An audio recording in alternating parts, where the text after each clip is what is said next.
illal alim, kecuali orang yang berilmu, wal muta'allim, dan orang mengajarkan ilmu, au zikrullah, atau zikir kepada Allah, atau apa-apa yang terkait dengan zikir kepada Allah Subhanahu wa ta'ala. Maka selain itu dia akan terlaknat. Allah Subhanahu wa ta'ala berfirman, wal asri innal insana lafi khusr. Demi masa manusia itu berada dalam kerugian. Illal ladzina amanu, kecuali orang beriman, wa tawassaw bil haqq wa tawassaw bis sabr, yang saling menasihati untuk menegakkan kebenaran dan saling menasihati untuk berlaku sabar. Ikhwati fiddin, ketika ayat ini diturunkan, Al-Imam As-Safi'i berkata, "Law ma anzalallahu hujjatan li khalqihi illa hazihi surah lakafathum." Kalau sekiranya Allah tidak menurunkan hujah kepada hambanya kecuali surah ini saja, itu sudah cukup. Bahwa manusia berada dalam keadaan rugi. Semuanya akan rugi. Kecuali orang-orang yang selamatkan Allah, yakni orang-orang yang beriman, yang saling menasihati untuk berlaku sabar dan menegakkan kebenaran. Nah, di antara petaka yang menimpa seorang mukmin adalah ketika mereka menjadikan dunia di atas cinta segalanya. Hubud dunia, menyintai dunia di atas segalanya. Pada umat, akibatnya direndahkan Allah. Pada individu, ya, mereka akan tidak peduli dengannya apa namanya halal, haram. Lalu mengabaikan agama, bahkan terkadang mencari dunia dengan amalan akhirat. Dia cari dunia dengan amalan akhirat. Kemudian ditimpa malapetaka, musibah yang besar umat secara.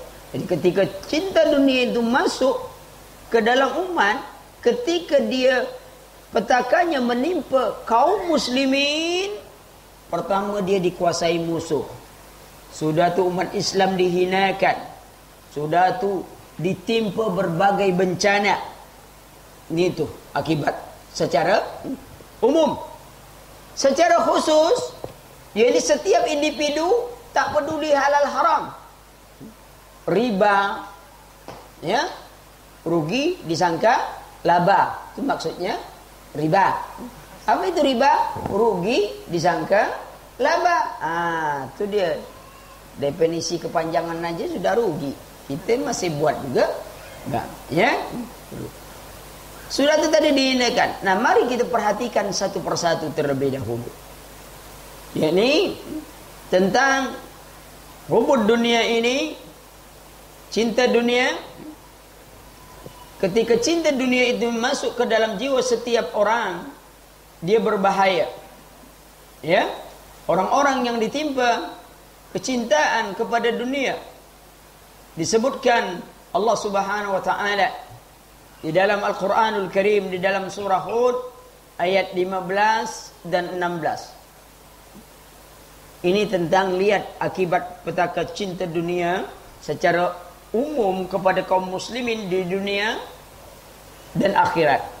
Allah katakan, man kana yuridu hayatad dunya wa zinataha nuwaffi ilaihim a'malahum fiha wa hum fiha la yubkhasun. Barang siapa menginginkan kehidupan dunia dengan perhiasan yang ada di dalamnya, harta, pangkat, jabatan, kedudukan, Allah akan berikan pada mereka sesuai usaha mereka di dunia dan mereka tidak kami rugikan, kata Allah. Orang ingin menampat jabatan, melupakan akhiratnya, lakukan segala cara apapun, dia bisa dapat. Allah berikan karena diinginkan itu. Siapa saja yang usahanya untuk dunia dan mati-matian untuk mendapatkannya berusaha, dan Allah akan berikan.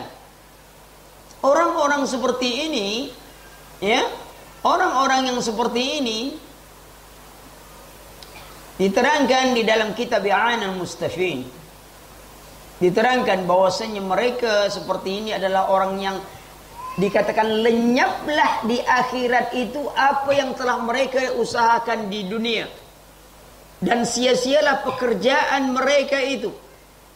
Ini dikarenakan mereka dahulu dunia beramal tidak ikhlas mengharapkan Allah. Ini banyak orang nyumbang tuh, sumbangan ke masjid, bagi ini, bagi itu. Tujuannya apa? Ternyata tujuan dunia, amalannya apa tuh? Amalan akhirat, infak, sedekah. Amalan akhirat, tujuan dunia.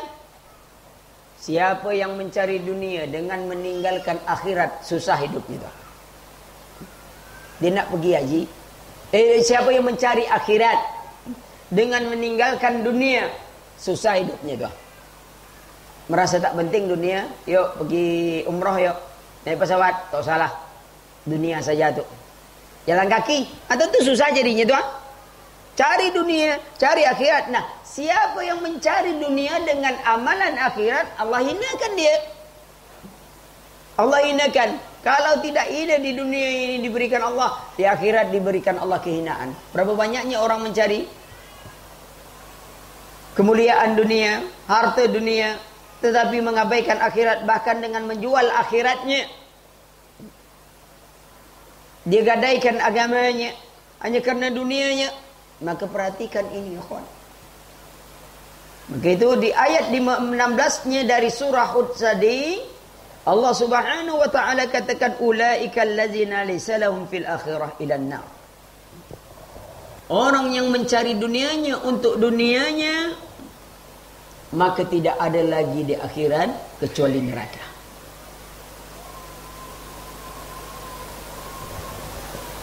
Lalu ini secara umum antara dunia dan akhirat dia. Akibatnya orang rakus dunia, pertama tidak peduli halal haram. Rasul sallallahu alaihi wasallam bersabda, akan datang suatu zaman di mana manusia tidak peduli lagi dari mana mereka mendapatkan harta. Am minal halali am minal haram. Apakah itu dari halal ataukah itu dari yang haram? Pokoknya tidak peduli. Sini tawaran-tawaran, bunga berhadiah pahala umroh, kan? Bunga hadiah umroh. Menabung banyak, dengan segera Anda akan mendapatkan hadiah umroh. Ya. Bunga hadiahnya umroh, dosa hadiah pahala, menakjubkan. Tertarik setiap orang, dia tak peduli halal haram apapun diusahakan. Bahkan kadang-kadang orang nak pergi umroh pun jadi korban. Tak peduli dia. Padahal mungkin kalau maling saja, kita tak rela orang dirampok di ini. Tanpa sebab ini semuanya atau apapun, tidak rela. Tetapi ada orang bersusah payah cari duit, nabung untuk umroh, habis. Begitulah rakusnya kepada dunia, tidak peduli lagi halal haram. Bab riba jangan lagi disebut. Tawaran tu coba tengok, kadang-kadang di tiang ada ini tawaran. Dengan ini Anda dapat semuanya. Siapa yang tak tertarik sekarang? Kalau dulu payah nak dapat mobil, sekarang tanpa DP. Tunjukkan muka Anda dapat mobil. Kan pergi kan tentu nampak muka kita kan? Cuman itu tak disebut, ya? Tak bisa untuk telepon-telepon begini, tak mau dia tunjukkan muka Anda dapat mobil tanpa DP. Tengok. Habis Habis semuanya, akhirnya macet jalan. Jadi jalan tuh macet gara-gara minjam. Di semua orang nak pakai mobil, macet jadinya. Coba ada jalan peraturan umpamanya nih ya, tidak boleh lewat di sini kecuali mobil kontan. Yakin tak banyak macet tuh? Itu dia. Diperiksa tuh, periksa kontan apa belum, kredit pinggir jam sini. Buat 2 jalur kan, jalur kredit, jalur kontan. Antum tengoklah tuh mana, insya Allah lancar dulu jalur kontan. Musibah datang, ya. Ya, tapi promosinya terlalu tinggi. Tak peduli orang halal dan haram, dengan cara apapun dia akan lakukan penipuan bagaimanapun. Tidak semuanya mengalami mungkin. Siapa yang punya HP kan mengalami itu. Kadang paling tidak, paling sedikit dia minta kirim pulsa. Itu paling sedikit lah. Bang, Mas, tolong kirim ini. Saya pernah tuh, tolong kirim pulsa 20.000. Saya jawab, kirim dulu 50, nanti saya balikkan 20. Dah tuh sampai kini tak ada lagi dapat. Saya suruh kirim 50, nanti saya balikkan 20 insyaAllah. Atau kirim aja 30 kan. Kan rencana ngirim, saya ngirim 20, ambil aja langsung 20, 30-nya kirim saya. Nah, itu biasa, jangan mudah tergiur dengan tipuan semuanya, ikhwan. Sampai buah-buahan pun kita ditipu. Biasanya kita buah anggur tuh lama baru tahan. Sebentar aja beli tahan, kini lah lama. Teliti punya teliti, rupanya formalin dimasuk. Makanya lebih senang dengan buah daerah, jangan buah dari luar negeri. Di kampung kita banyak, masih nak cari juga yang namanya luar. Kita tak yakin kalau ini madu sambas, tak yakin. Tapi kalau madu Amerika, yakin. Padahal orang Amerika tu beli dari sambas.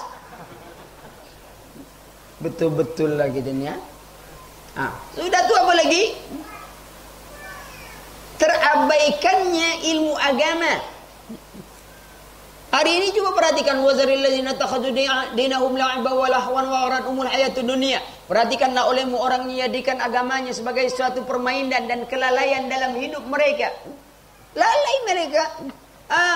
Kalau duduk dalam majelis ilmu, kalau dibacakan qala Allah, qala Rasulullah, isma'azzat, kesat hatinya tuh. Wa idza dzukirallahu wahdah isma'azzat qulubul ladzina la yu'minuna bil akhirah wa idza dzukira alladzina min dunihi idza hum yastabsirun. Apabila disebut nama Allah saja, tahu nama Rasulullah, qala Allah, qala Rasulullah, isma'azzat, kesat hatinya tuh. Tapi kalau sudah disebut nama selain nama Allah, idza hum yastabsirun. Kiamat itu Allah sudah sebutkan tandanya, Rasul sudah sebutkan namanya, masih belum percaya itu. Agak kesat hati. Macam apa kita kalau cerita tentang mukjizat Nabi zaman sekarang bisa diteliti orang. Tapi kalau sudah menurut profesor ada, kiamat itu akan terjadi apabila matahari itu dengan bumi semakin dekat, sehingga semua benda luar angkasa disedot oleh bumi, benturan, terjadilah kehancuran alam. Wah, ini dia mantap nih baru itu. Yang hadis tak mantap dia. Profesor mantap. Profesor A tu, Profesor B lain lagi pendapatnya. Menurut Profesor B, dunia akan kiamat ketika daya tarik matahari itu makin hari makin lemah, sehingga semua luar angkasa lepas dari daya tarik matahari, terjadilah ledakan, hancurlah dunia. Yang A tadi ngatakan makin kuat, yang B tadi ngatakan lemah. Dua orang ini bingung sebenarnya, tapi kita yang percaya, ini dia mantap nih. Apa? Profesor. Allah yang sebut, dia tak yakin. Nabi katakan matahari akan terbit dari barat, belum yakin. Begitu nengok Mbah Google, nanya sama si YouTube, langsung YouTube bilang, ada, NASA sudah ngakui Baru NASA aja ngakui, baru yakin. Apa pasal kan NASA tu tak ada penting kita. Yang penting kita tu ni Quran, hadis. Alam diciptakan Allah. Allah beritakan tentang alam. Bila kehancuran alam? Allah beritakan, sampaikan ke Rasulnya. Tapi Rasul tak pernah menetapkan kiamat itu tahun 1500 Hijriah. Mana ada Rasul menetapkan? Ngarang-ngarang saja nak menetapkan. Ni umur umat Islam 1500 tahun cuman. Ini tinggal berapa tahun lagi ni? Ini dah 1400. Tinggal 60 tahun. Ini bujang-bujang lapuk banyak. Dunia kan kiamat. Mati belum tentu masuk surga pula tu. Tak ada yang jamin kita, ikhwan. Dapat jodoh belum juga. Allah, alang nasib. Semangat tu. Ngapa nak nikah? Pak, dunia kan kiamat, Pak. Gitu. Salah satu caranya. Tengok. Ilmu agama diabaikan. Berkata Ibnu Mas'ud. Ya, bagaimana keadaanmu? Kaifa antum? Ya, bagaimana keadaanmu idza labisatmul fitnah? Apabila kalian ditimpa suatu fitnah. Fitnah ini maksudnya perkara bid'ah. Ya. Yang mana perkara ini diamalkan orang mulai dari kecil sampai tua, sampai pikun masih ngamalkan itu juga tuan. Lalu dia menganggap inilah yang sunnahnya. Lalu ketika ada orang tak ngamalkan itu, apa kata orang? Tengok, tak cinta sunnah, sunnahlah ditinggalkan. Padahal itu bukan sunnah. Tetapi orang sudah menganggap itulah yang sunnah. Bagaimana keadaan kalian jika kalian ditimpa oleh fitnah dan ujian seperti itu? Lalu yang lain berkata, bagaimana itu bisa terjadi ya Aba Abdurrahman? Kapan itu bisa terjadi? Lalu beliau berkata, jika ulama kalian telah pergi. Idza zahabat ulama'ukum, ulama kalian telah pergi. Wa kasurat juhala'ukum, orang bodoh kalian banyak. Qori banyak, yang membaca Al-Quran banyak, yang paham Al-Quran sedikit, yang memahaminya. Kemudian pemimpin banyak, yang amanah kurang. Ada yang satu di Malang apa? Yang semuanya tuh pemimpinnya banyak, tapi yang amanahnya kurang. Ada 44 orang, 43 sekian semuanya. Yang satu nasib baik selamat. Ya. Maka perhatikan, ulama kini tengok semua orang nak jadi pembicara. Semua heboh. Baru si fulan sedang hijrah, tak berapa minggu langsung jadi ustaz. Baru hijrah langsung jadi ustaz, langsung viral, terkenal di mana-mana. Ya, ini baru hijrah dari ini. Yang baru hijrah langsung memberikan taklim. Hebat, menakjubkan. Ulama bertahun-tahun payah mau turun. Sekarang seminggu saja hijrah langsung. Bayangkan, banyak sekarang.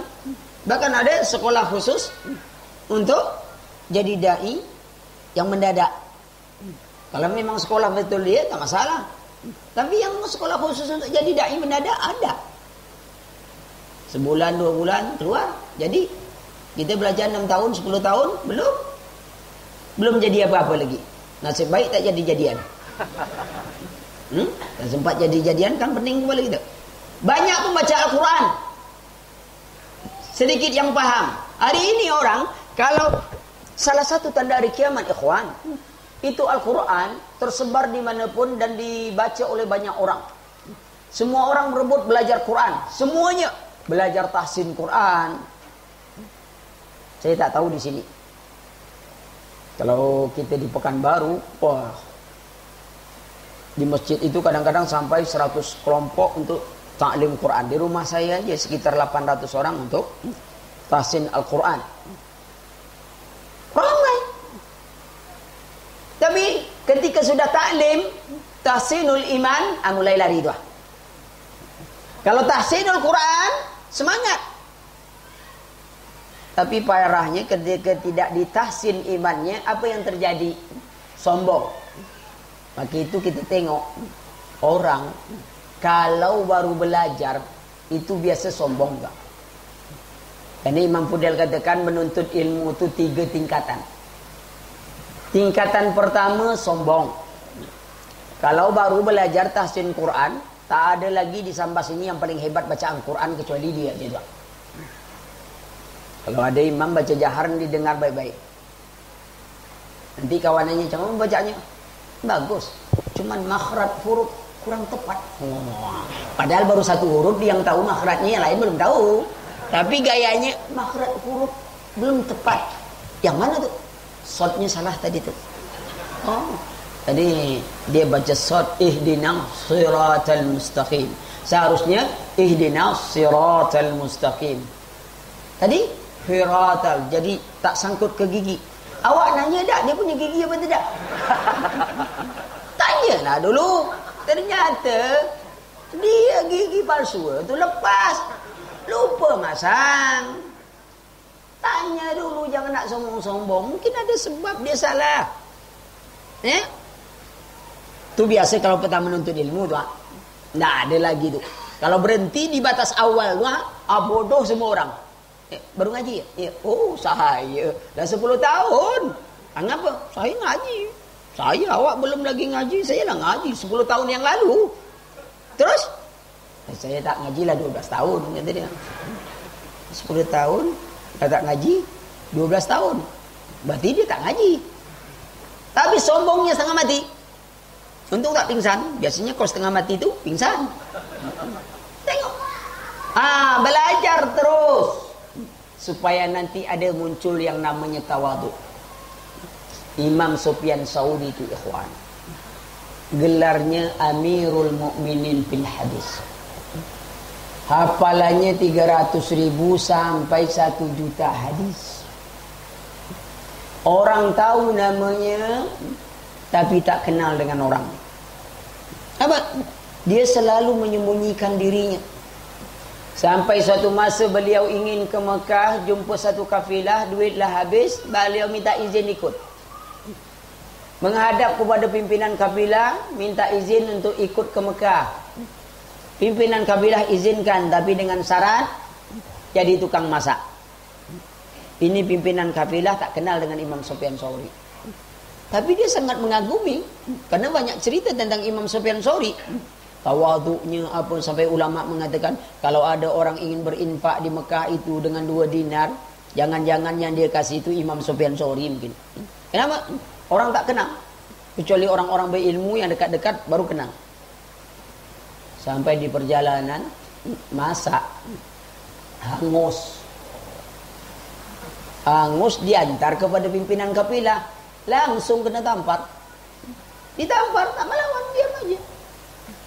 Sampai di Mekah, bisa orang-orang Mekah yang tahu dia datang, langsung mendekat Imam Sufyan Tsauri, bertanya. Yang nampar tadi menjauh, nanya sama orang, siapa tuh? Tak tahu.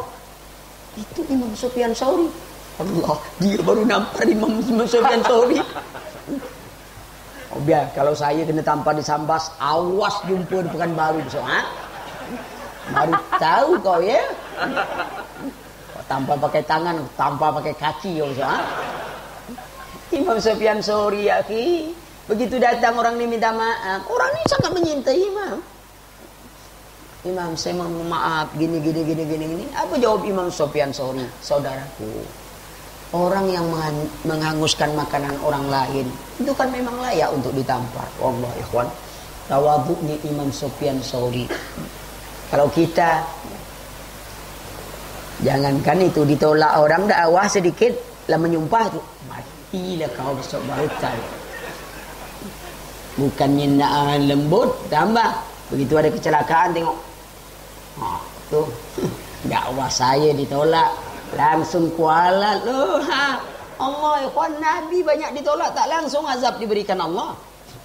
Kenapa kita orang menolak dakwah kita langsung azab diturunkan? Lalu kita cerita-cerita orang sombong. Nabi aja lama, umat Rasulullah yang melanggar aturan Rasul, aturan Allah. Allah tak segerakan azabnya. Kalau kita ini seperti umat terdahulu, lah lama kita tenggelam. Tapi ini umat Muhammad kasih tangguh. Masih lama lagi. Nah, yang kita nak cakap, kau tolak ya, bahaya kau nanti. Aku doa kepada Allah, baru kau tahu. Doa aku makbul. Kalau ulama kita dulu doa makbul ketakutan. Iya, ada seorang ketika kaum muslimin sedang berdoa minta hujan, belum dikabulkan. Lalu Imam Abdullah ibn Mubarak melihat seorang kulit hitam. Orang ini berdoa, ya Allah, hamba-Mu telah minta kepadamu, namun Engkau belum mengabulkan doa mereka untuk turun hujan. Aku bersumpah dengan nama-Mu ya Allah, turunkan hujan. Belum habis doanya, hujan turun. Imam Abdullah Mubarak lihat, ini siapa orang? Pergi diikuti, ternyata dia cuma seorang budak. Bukan budak Melayu ya, budak Arab ya, yang tak ada hak pada milik dirinya. Lalu Imam Abdullah Mubarak membelinya dan membebaskannya. Lalu dia bertemu Imam Abdullah Mubarak dan berkata, Tuan, kenapa Tuan membeliku lalu membebaskanku? Apakah karena Tuan sudah mengetahui kedudukanku di sisi Allah? Jawab Imam Abdullah Mubarak, iya. Kalau begitu aku tidak menghajatkan lagi pada dunia ini. Kalau Tuhan tahu, maka orang lain juga nanti akan tahu. Maka dia berdoa kepada Allah agar Allah mencabut nyawanya, tidak berapa lama dia meninggal. Kalau kita makbul doa, pasang pamflet. Mau jadi apa? Datanglah kepada saya. Dengan doa yang berkah, kalian akan sembuh. Banyak orang memamerkan doa seolah-olah sembuh. Pergilah, larilah, ya jin, ya ini, ya itu. Apa? Seolah-olah kita ini punya doa yang makbul, lalu dipamerkan ke orang. Ya? Tak pakai baca ayat Quran lagi, nak ngusir jin. Keluar jin, keluar jin, keluar jin. Ya? Apa nak kita tunjukkan? Ya? Kalau jin dulu kepada Imam Ahmad, sendalnya aja lari. Begitu masuk, nih kata Imam membuat bawa sendal. Begitu dibawa sendal Imam Ahmad, lari jin, langsung keluar. Ketika Imam Ahmad sudah wafat, dibawa lagi sendal, tak nak keluar jin.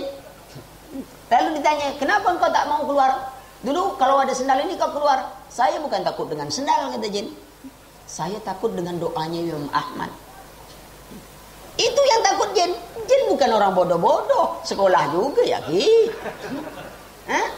Takut doanya Imam Ahmad. Lihat ulama dulu menyembunyikan, kadang-kadang takut dia.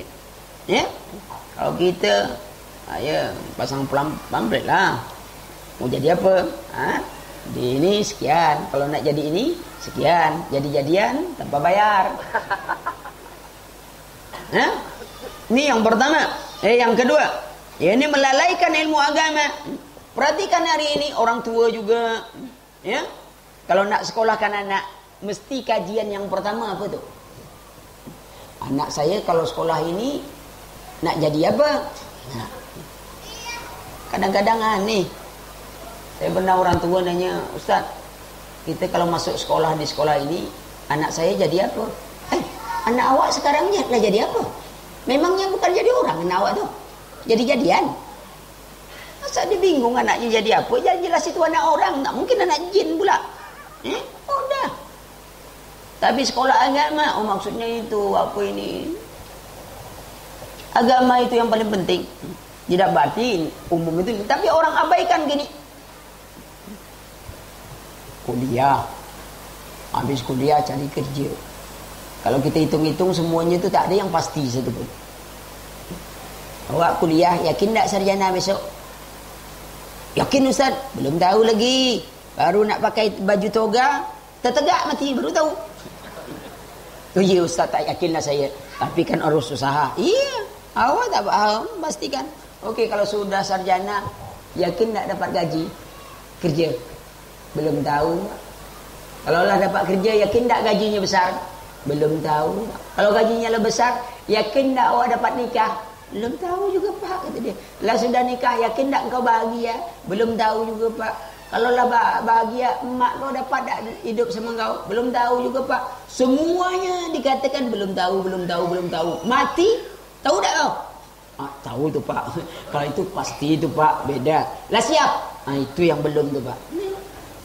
Yang pasti tak siap. Yang tak pasti sudah kita siapkan. Pintar atau bodoh kita sebenarnya? Bodoh. Masa yang pasti yang akan kita hadapi tak bersiap? Yang tak pasti kita siapkan semuanya. Waktu, tenaga, duit, semuanya. Sehingga tak ada waktu lagi untuk memikirkan akhirat. Dunia, dunia, dunia. Balik, pagi mikir dunia. Malam pikir dunia. Tidur mikir dunia. Dalam solat cari dunia. Semuanya. Lupa. Padahal itu tak pasti. Tengok. Tapi ada yang mengatakan, Ustaz, kita solat kan tak pasti juga masuk surga. Wah, mantap jawabannya tu. Solat juga Ustaz kan tak pasti masuk surga. Ya, yang pasti saya beramal solat. Awak tak solat? Sedangkan yang solat aja belum pasti masuk surga. Awak tak solat. Jadi awak pikir pasti awak masuk surga? Tak. Pasti masuk neraka mungkin. Dia alasannya tu asal sebut saja. Perhatikan. Itu tak bermakna dilarang belajar ilmu dunia. Bila kuliah lah berhenti pula balik pengajian. Mak berhenti je. Kenapa? Habis saja duit mak. Apa? Saya belum tahu pasti sarjana. Jangan-jangan saya tidak sarjana. Wisuda mati saya mak.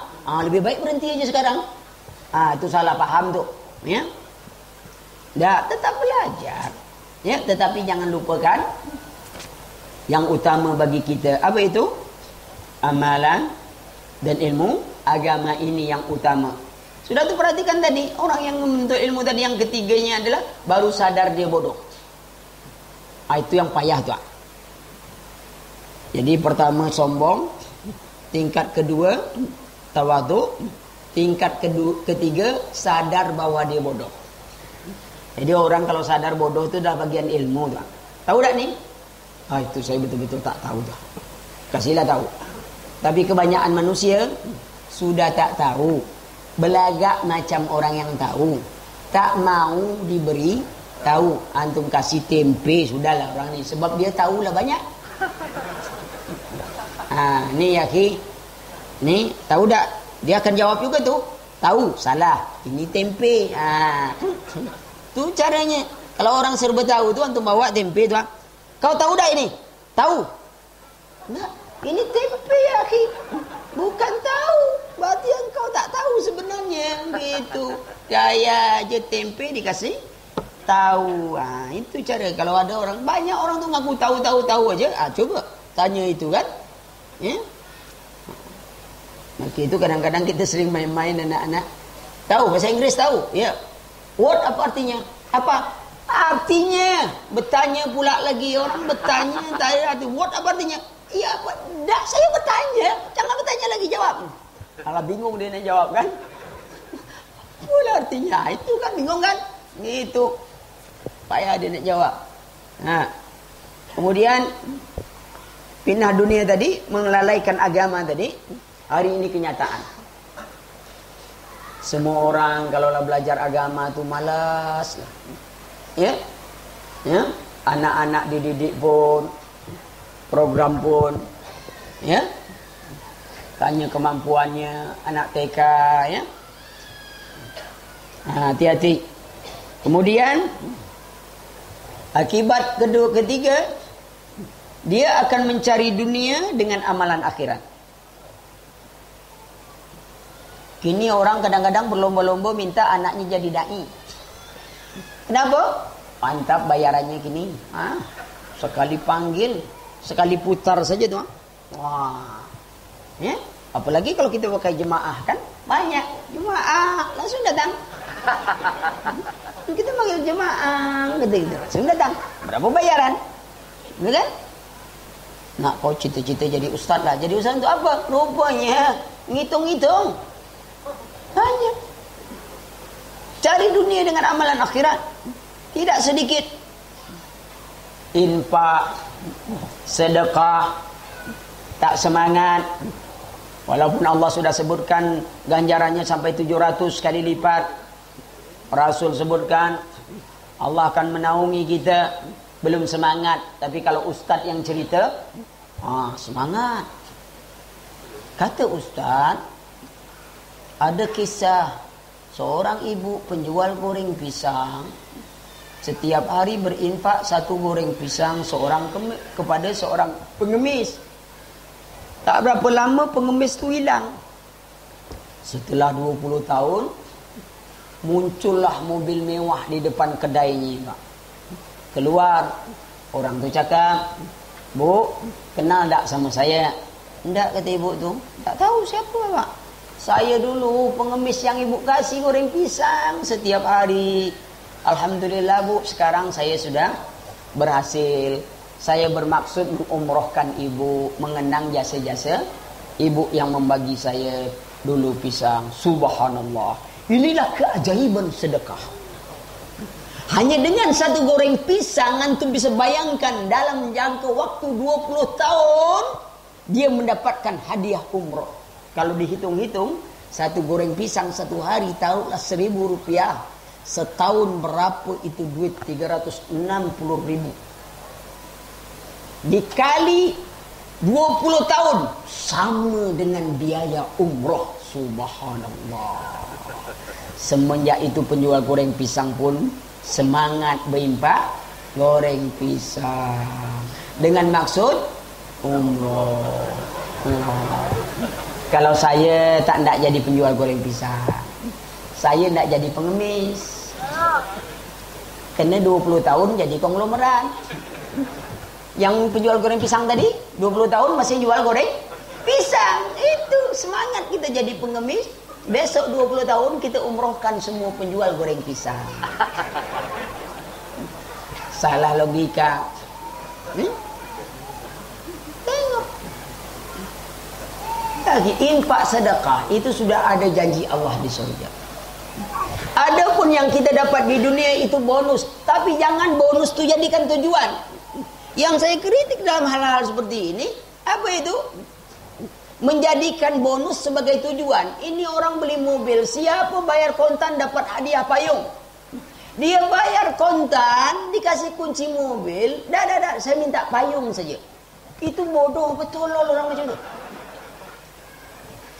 Bangun masjid sekecil apa kan dijanjikan Allah istana di surga, kata Nabi. Kita tak ndak, kita cuma ndak laris dagangan. Itu aja yang kita ndak.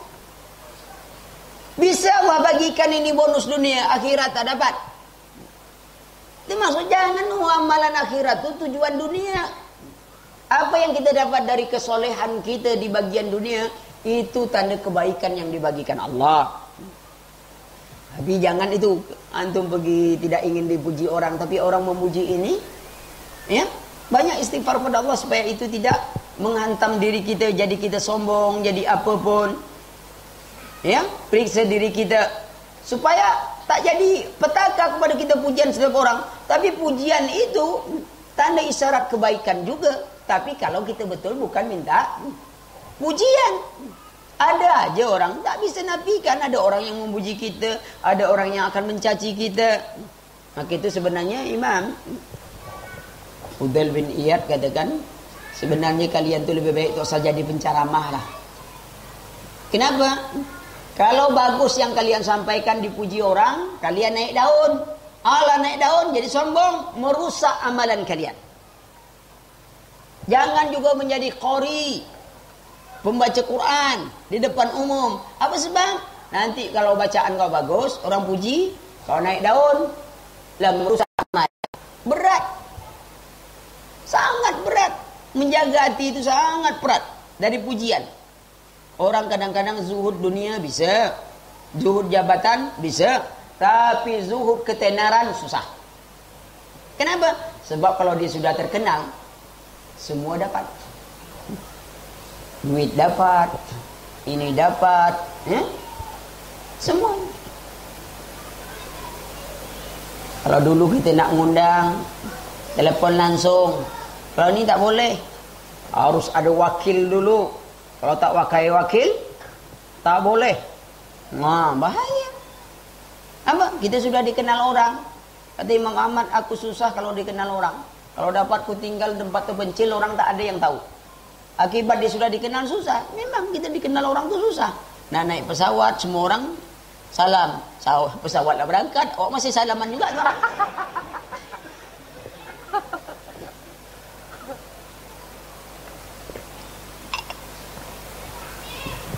Makan gigi. Coba kalau terkenalan tu makan di kaki lima, dimasuk TV tu. Pening kepada kita tu.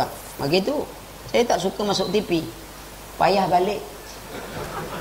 Tersepit dalam TV tu kan tak keluar-keluar. Susah. Nah, yang ketiga mencari dunia dengan amal akhirat. Apa kata Rasulullah sallallahu alaihi wasallam yang maknanya barang siapa mempelajari suatu ilmu, ini agama yang seharusnya diharapkan ridha Allah, tetapi dia mempelajari hanya untuk mencari harta dan harta benda dunia, maka tidak akan mendapatkan wanginya surga dunia, surga akhirat. Tengok. Ada orang nuntut ilmu hanya ingin menunjukkan bahwa dia sudah taklim, ilmunya banyak, nak bodoh-bodohi orang. Ada. Nuntut ilmu tu hanya untuk sombong.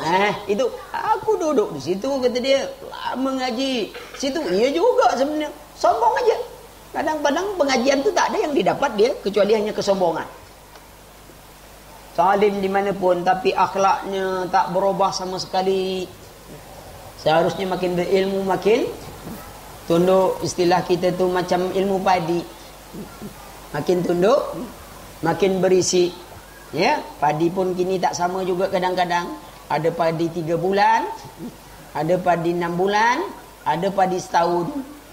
Kalau makan padi setahun 1 piring, makan padi 3 bulan 4 piring. Kena kan ini 3 bulan cuman berarti 1/4. Ya, jadi 4 piring baru sama dengan makan padi 1 tahun. Sama aja habis rupanya. Ya, macam-macam semua nama padi gini, Saudara, itulah keadaan manusia.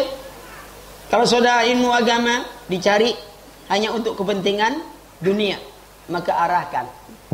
Kalau belajar tu ingin mengatasi kebodohan diri dulu, bukan untuk orang lain. Maka itu kalau bertanya dalam majelis doa, yang pertama bertanya untuk diri dulu, bukan nak nembak orang lain. Dia kadang dalam majelis tu kerja nak nembak orang lain aja tu. Ustaz, ada orang, yang satu lagi tanya, Ustaz, ada orang. Tentu kita tanya, awak orang atau bukan? Cakap ada orang, ada orang, ada orang. Tanya untuk kita. Kalau orang dapat dari pertanyaan kita, alhamdulillah kita dapat pahalanya juga. Tapi kalau sudah nak nembak orang, akhirnya apa yang terjadi? Bukan bertambah taklim tu tambah baik, tambah buruk. Begitu sampai duluan, kau tadi nyinggung aku ya itu. Enggak. Apa tadi kau tanya ada orang, aku tahu aku yang kau tembak. Lalu dia balas, kau tadi tanya juga sama ustaz, nembak aku. Oh iya ya, 2-1 tadi nampaknya kata dia. Paling parah. Banyak makanya saya selalu bilang kalau ada tanya langsung, jangan ada orang, awak orang atau bukan. Dan kadang suka bertanya untuk orang, menyinggung.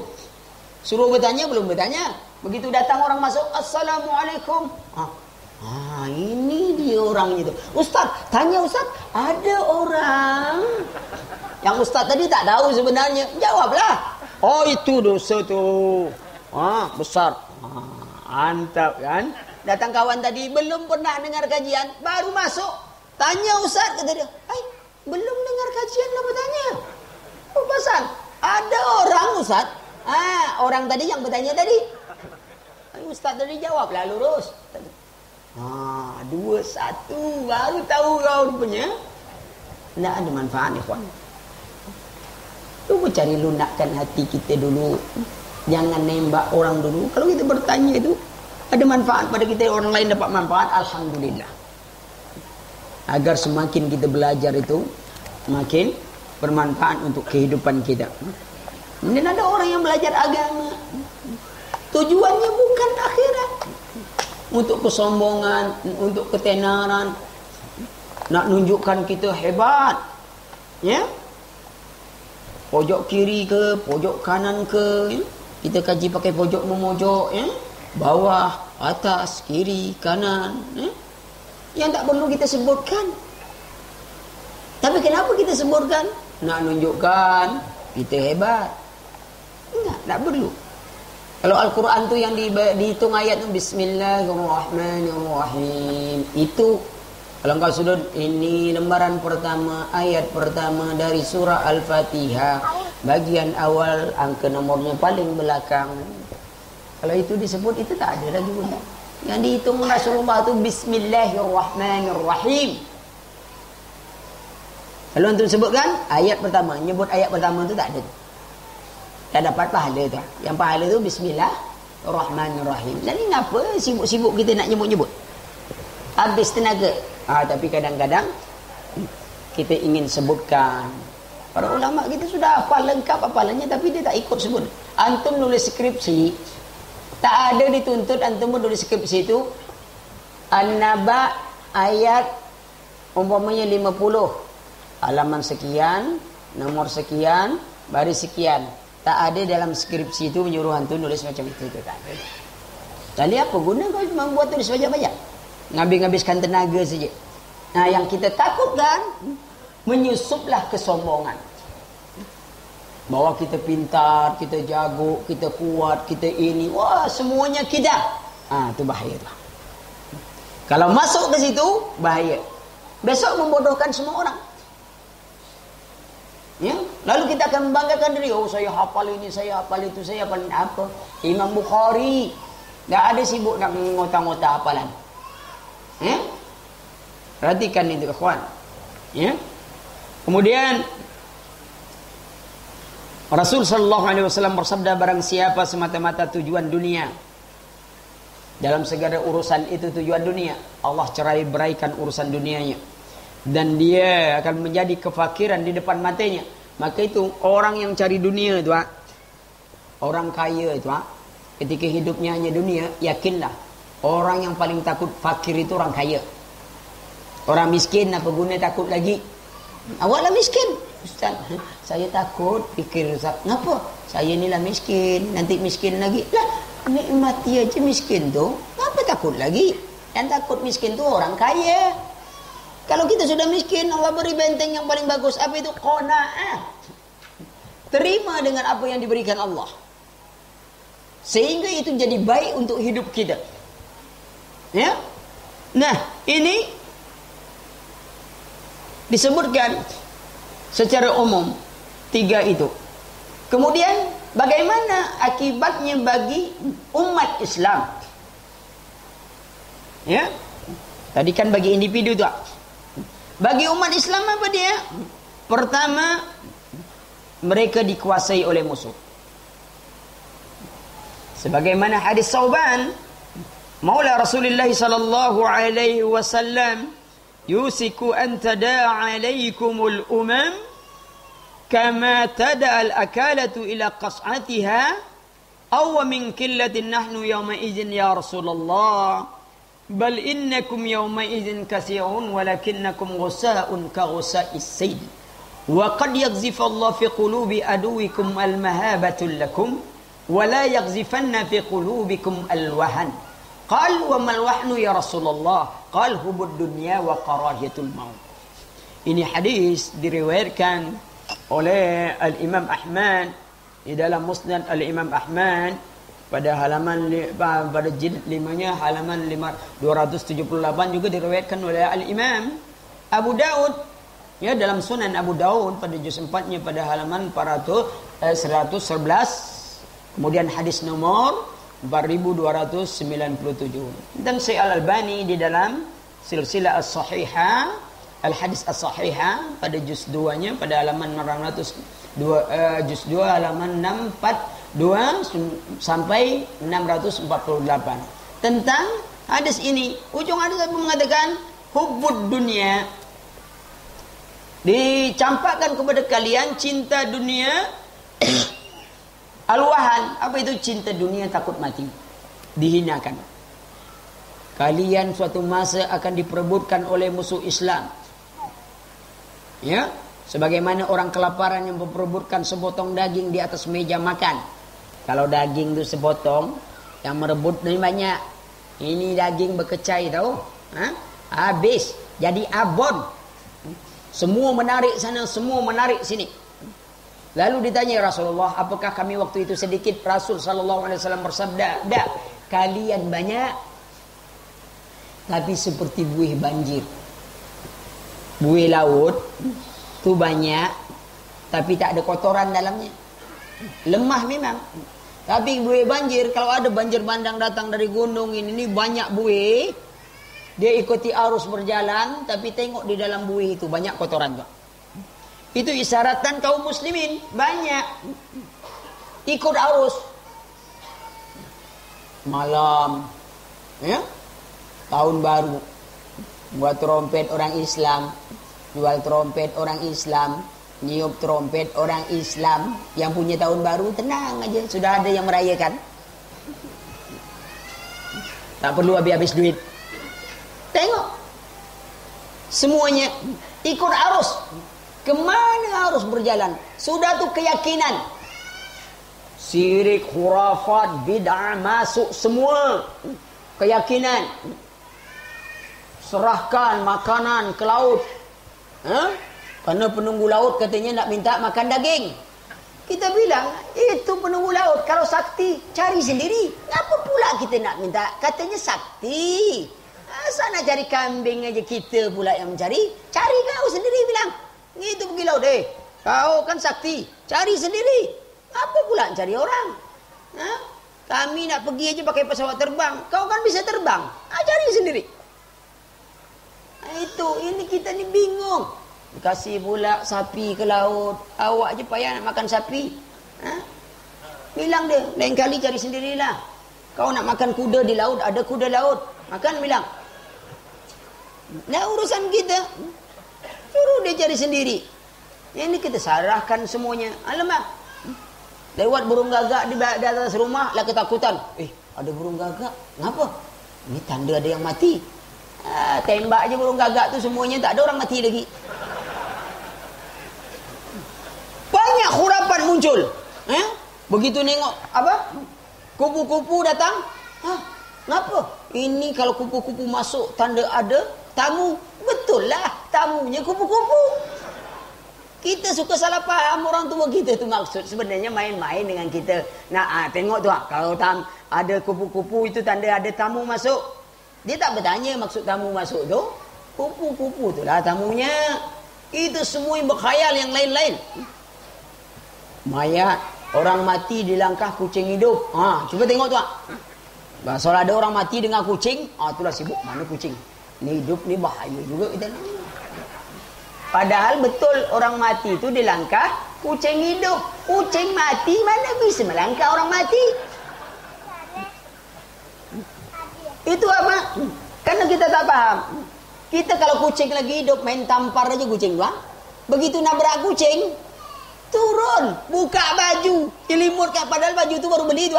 Ada selimut kucing tu dengan baju. Apa? Takut kucing balas dendam. Alangkah lagi hidup dia tak sanggup balas dendam, mati balas dendam. Itu keyakinan mbak. Sial jangan disebut. Timpu cecak aja risau pikiran. Ustaz, saya tadi ditimpu cecak, tanda apa? Ya tanda kau timpu cecak lah. Bukan itu Ustaz maksudnya. Oh gitu. Kau tengok kalau cecak betina, dia jatuh cinta sama kau. Kalau cecak jantan, dia marah. Kau goda cecak betina tadi. Cecak aja ketakutan. Aneh apa? Ada orang yang takut dengan suster ngesot. Suster ngesot mana bisa ngejar kita, ngengsot aja gitu. Naik motor nah, suster ngesot aja takut. Aneh-aneh semua orangnya. Lah tu takut dengan pocong. Antum lewat portal, tertabrak ada portal, tetap langsung tu beranting. Dia tak bisa lompat kan, tak bisa tinggi pocong tu. Aneh takut. Ya? Besok kalau ada orang meninggal, tak usah dibuka mukanya. Jadi dia tak bisa jadi pocong, tak nampak. Dia kena dibuka, dia berjalan-jalan. Keyakinan yang aneh-aneh. Ya? Itu dia. Rusak. Dulu orang kalau ada anak dia bisa, anakku ni Ustaz, bisa nengok jin. Hah? Iya. Terus? Ruqyah lah Ustaz. Kalau sekarang, kalau ada anak yang bisa nengok jin, ditanya. Betul ke bisa nengok jin? Dia, kira-kira masa depan bangsa kita ni macam apa? Ditanya budak yang kemasukan jin tadi tak? Allah, betul-betul cara berfikir kita lah terbalik semua. Tengok. Semuanya jadi aneh. Anak-anak apa semua. Ya? Nah ini rusak. Sudah itu timpa penyakit. Apa itu? Hubud dunia. Waqaratul maut. Cinta dunia takut mati. Semuanya dunia-dunia. Kalaulah mati itu ketakutan aja. Ya? Kenapa? Tak siap. Dunia itulah diburu. Dunia ni akhir. Kalau kita memburunya, kadang-kadang dapat sedikit, awak agak nyesal. Dapat banyak, awak jadi sombong. Tak dapat, jadi putus asa. Kenapa? Karena kita terselibuk. Maka itu dalam hadis qudsi disebutkan oleh Allah, wahai hambaku, engkau sibukkanlah hatimu dengan ibadah kepadaku, maka aku akan berikan kecukupan dalam jiwamu. Tetapi apabila engkau tidak penuhkan hatimu dengan ibadah kepadaku, maka aku tidak akan berikan kecukupan di hatimu dan akan menambah kesibukan. Tengok orang lah punya satu rumah ruko, tengok sebelahnya laris, dia nak beli ruko tu lagi tu. Padahal kedainya sudah banyak tu, masih berutang juga tu. Cari dana riba, rugi dikira laba, itu riba tu. Maka itu kalau orang pakai, kan dia rugi hakikatnya, tapi dia dikatakan untung. Itu sering saya katakan, riba adalah rugi yang dikira laba, rugi. Ya, akhirnya cari terjerat, habis rumah 2 miliar dilelang 600 juta umumnya kan, bankrupt kita. Ya, tak sabar. Ya, nah ini lalu diperebutkan umat Islam di mana-mana karena lemah tadi, akidahnya lemah. Karena kekuatan kita pertama kekuatan iman, kedua kekuatan ittiba. Jumlah tidak dihitung. Perang Badar 313 orang melawan 1000 orang, menang umat Islam. Perang Uhud 3000, 7000, tapi lantaran sudah menang, tapi karena tidak ittiba kepada Nabi, dikocar-kacirkan lagi umat Islam karena tidak ittiba. Nabi suruh dia tidak bergerak. Ya, perhatikan perang Hunain 12.000 umat Islam hanya melawan kelompok terakhir, kelompok kecil dari bangsa Quraisy. Kocar-kacir umat Islam yang 12.000. Padahal banyak, karena dia terlalu yakin kepada dirinya. Terutama orang-orang yang baru masuk Islam. Sebab waktu Fathul Makkah itu ada 10.000 umat Islam. Ketika Nabi pidato dan selesai, ada 2.000 orang masuk Islam. Jadi 12.000. Nah, orang-orang yang baru-baru ini merasa bangga dia dengan banyaknya, akan bisa menang ini itu. Allah kalahkan. Tapi sahabat ada di situ, lalu Allah menangkan lagi. Jadi banyak tak jadi ukuran, tapi kekuatan iman. Hari ini kita lihat banyak, tapi tak punya kekuasaan, lemah. Berpegang kepada Qurannya kurang, kepada hadisnya kurang. Ya, kita merasa Islam. Ini kita nak membawa Islam, yang menentang Islam sendiri orang Islam.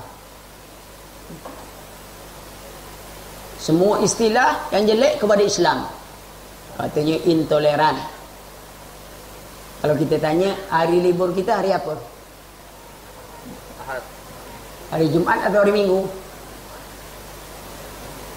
Jumat libur Islam, Jumat. Non Muslim, Minggu. Sekarang kita libur nasional hari apa? Ahad dengan Minggu kan? 2 hari.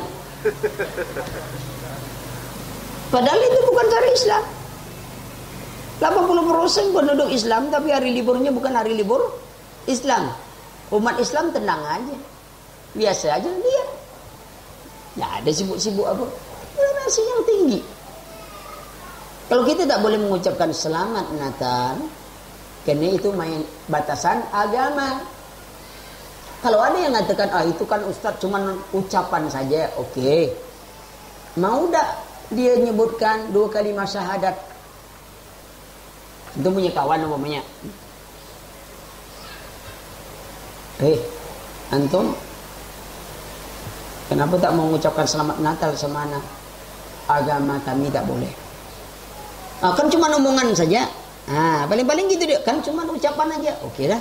Kalau gitu coba ucapkan dulu 2 kalimat syahadat. Insya Allah anak ucapkan selamat. Ucapkanlah bilang. Kalau dia mengucap 2 kalimat syahadat, selamat, anta sudah Islam. Ucap selamat. Kita ucapkan selamat.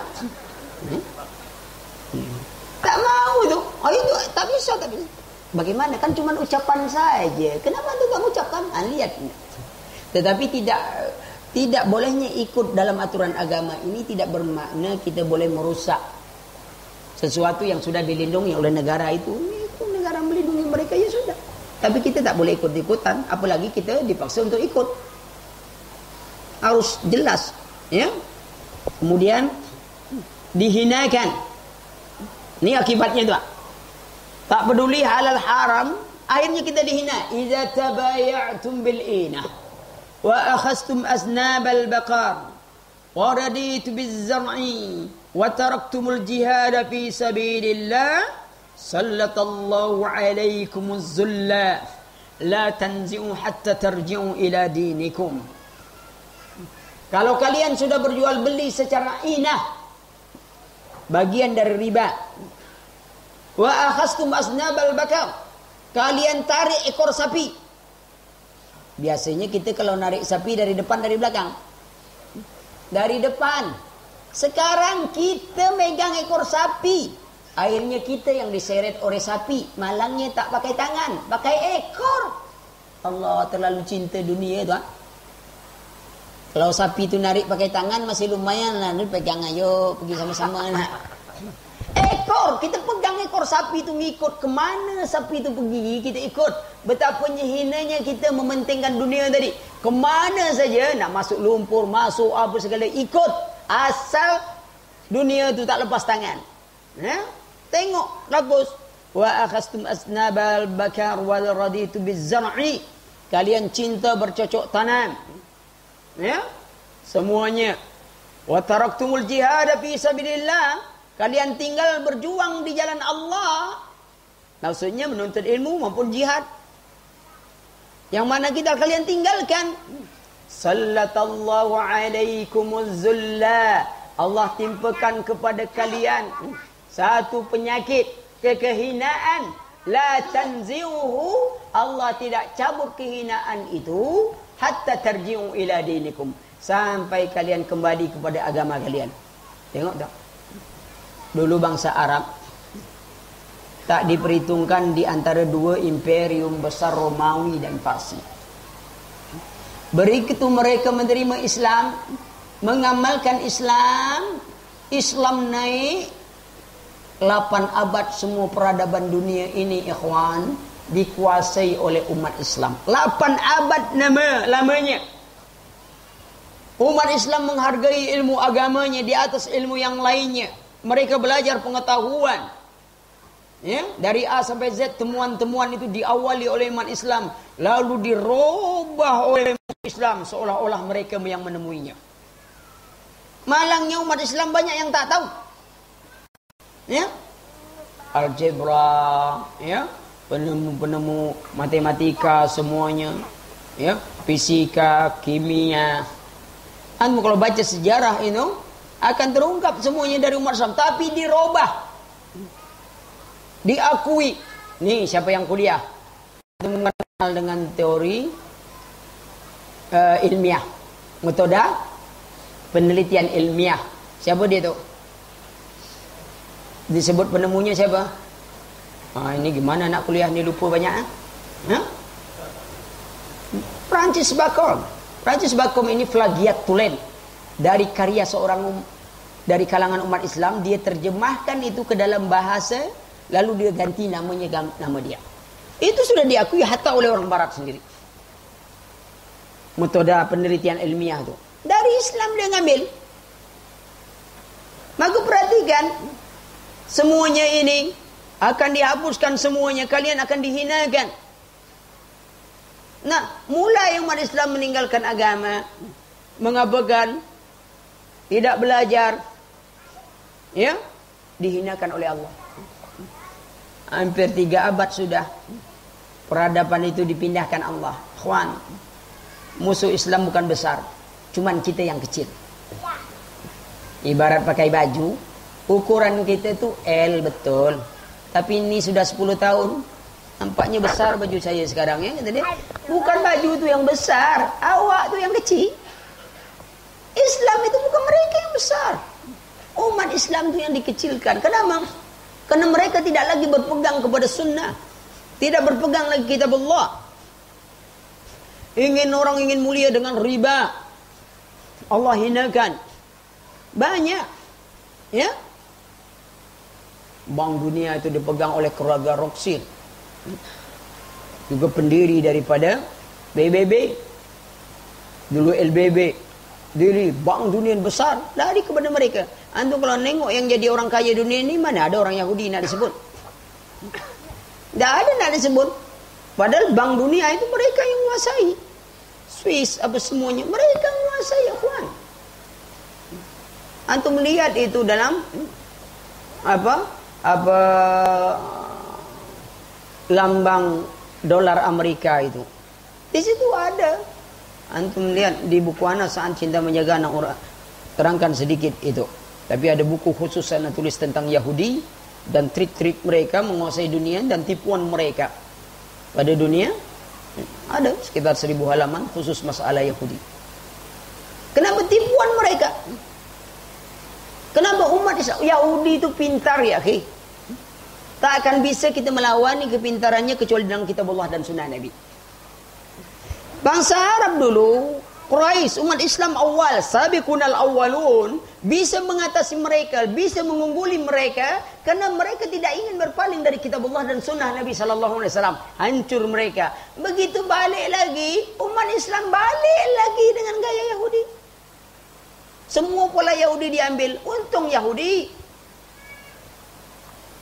mulai dirusak, ya, karena tidak ingin belajar dari akar umat Islam, meninggalkan Quran, meninggalkan hadis, lalu semuanya mengandalkan akalnya. Wah, semua ini mukjizat tak masuk akal, semua ini. Dia beda yang tak bisa dicerna oleh akal dengan tak masuk akal itu kan berbeda. Azab kubur masuk akal tak? Masuk akal. Karena yang mengazab di kubur atas perintah Allah. Kalau antum bilangkan tak masuk akal, gimana tak masuk akal? Memangnya Allah tak maha kuasa? Allah maha kuasa. Yang tak masuk akal tuh ente ngatakan Allah maha kuasa, tapi Allah tak kuasa ngazab orang di kubur. Itu tak masuk akal tuh.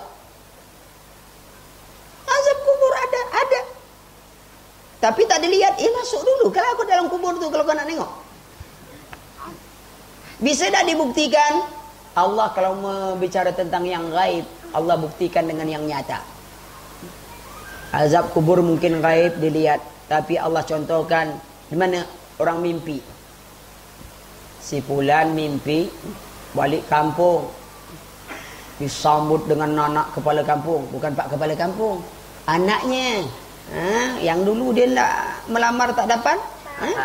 Dalam mimpi ini sambut Permaidani, turun helikopter sambut Permaidani. Insyaallah yang ngasih bunga itu bukan main tu. Ternyata anak kepala kampung nyampai kan. Terus macam apa tidurnya? Nangis ada buat senyum tidur. Yang si B sama tempat tidur tu. Mimpi balik kampung. Rupanya Tak ada tempat turun helikopter, terpaksa terjun dari helikopter kata cuma.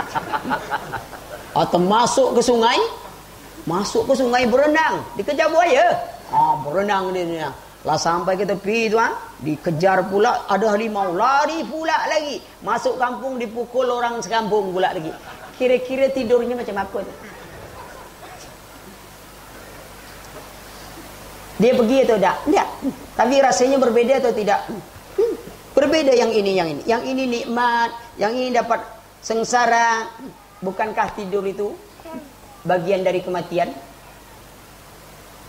Sebuah gambaran yang diberikan. Kita tak mau ngambil iktibarnya dia.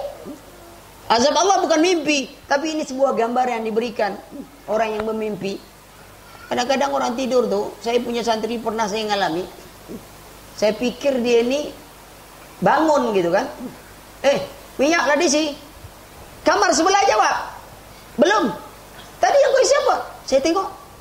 Yang ini sebelah sini.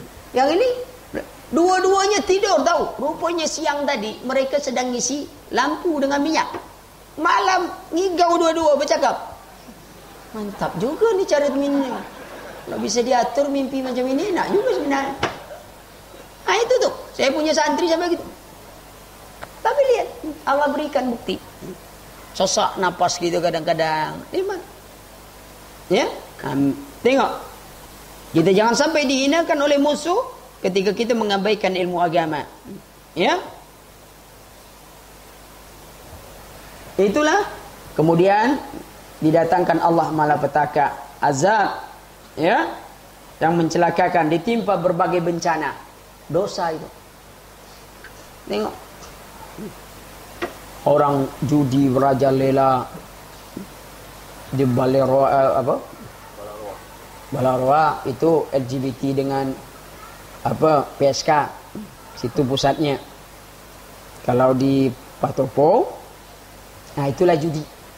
Las Vegasnya Indonesia atau Las Vegasnya Palu, itu pusat judi terbesar yang dibalikkan Allah, tenggelam sampai 7 meter. Tambah ke atas. Kalau Balaroa itu LGBT dengan PSK di situ biasanya. Yang itu diazab seperti azabnya zaman Nabi Lut. Gempa itu, bumi itu dibelah cam. Rumah masuk, kendaraan masuk, diblender itu. Berputar, sudah putar, diangkat Allah ke atas, empas ke bawah, langsung apinya lah. Tak ada bisa lagi. Yang orang barat patahan ini, patahan itu. Patah apa lah, patah riuk tu patah apa lagi? Semua sibuk patah ini, patah itu. Tak ada lagi tu ya ki. Dan mereka mengakui gempa di Palu itu di luar pengetahuan mereka sendiri. Tsunami-nya pun di luar Pak. Ini gunung ikhwan, ini gunungnya. Seharusnya tsunami itu dari laut ini.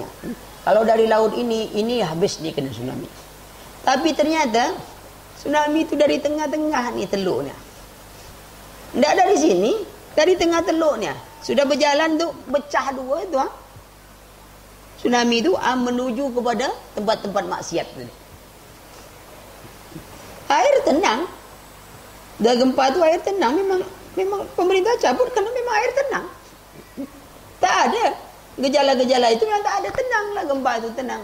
Begitu cabut, keluar. Gelombang pertama sedikit habis, gertak macam mengerak. Semua orang lari ke jembatan, berlindung lah, berkumpul semua. Datang tsunami kedua menghabiskan. Tengok kalau Allah nak ngajar. Gempa dipilih-pilih. Saya kadang sama kawan begini, tengok, ini habis. Ya Ustaz, itu tempat anak-anak remaja biasa ngumpul situ, bebas di situ Ustaz. Di kelilingnya tak ada, cuma satu rumah itu yang hancur dah. Dipilih-pilih. Allah ikhwan, Allah kalau nak ngazab, tak peduli di mana hebatnya awak ini apa, ndak ada. Yang masalah bagi kita ketika azab itu datang, bagaimana iman kita tuh? Bagaimana iman kita? Allah cabut seperti kota Ligitang tahun 19 berapa, 58 atau apa, saya lupa. Itu gunung kan yang dipangkas. Ini gunung, ini kampung. Kampung-kampung ini kota Ligitang. Tengah malam petir kuat, berdentum bunyi. Ini gunung, setelah tahu besok. Semua orang tak ada yang berani bangun. Ya? Ada dengar tapi tak berani keluar karena suara begitu besar. Besoknya ditengok, kampung ini sudah tak ada lagi. Sudah ditutup dan gunung itu putus sebagian. Dan kalau longsor mesti yang di sini kena. Tapi tak ada, sungai tak kena, apa tak kena ini. Ini gunung langsung pindah ke kampung ini. Sampai sekarang ada prasasti. Cuman disebut sebagai tanah longsor. Tapi kalau tanah longsor tak masuk akal. Saat gunung dipontong tak nurun. Yang dekat-dekat dia tak kena, yang jauh ini kena. Lihat kalau Allah nak ngazab. Siapa tahu, kadang-kadang kita merasa kita aman, ini aman, enggak ya. Cuman ada orang kadang subhat timbul. Kenapa yang banyak bencana, gempa, tsunami itu daerah-daerah yang banyak muslimnya? Justru daerah-daerah yang non-muslimnya tak kena. Ingat, Allah sengaja tangguhkan kepada orang-orang muslim. Biar dia banyak lagi dosanya, azabnya makin pedih. Umat Islam tu kalau buat dosa langsung ditegur, kerana Allah sayang. Jadi bukan kerana Allah sayang pada mereka. Allah biarkan dia hidup panjang. Ya? Ya kenapa begitu? Lah kalau begitu kenapa iblis umur panjang? Kenapa tak mati aja langsung? Dikasih umur panjang. Dinambah azab. Nah, kita takut itu. Kalau umat Islam sekali aja buang, Allah tegur. Karena Allah sayang agar mereka kembali. Saya rasa itu dulu. Ada pertanyaan jam berapa lah? Jam berapa? Jam 11 kurang. Jam 11? Kurang 10 menit. Oh, saya pikir baru setengah jam ngaji nampak. Ya. Silakan subhanakallahumma wa bihamdika asyhadu an la ilaha illa anta astaghfiruka wa atubu ilaik. Assalamualaikum warahmatullahi wabarakatuh. Ada pertanyaan? Jangan banyak-banyak.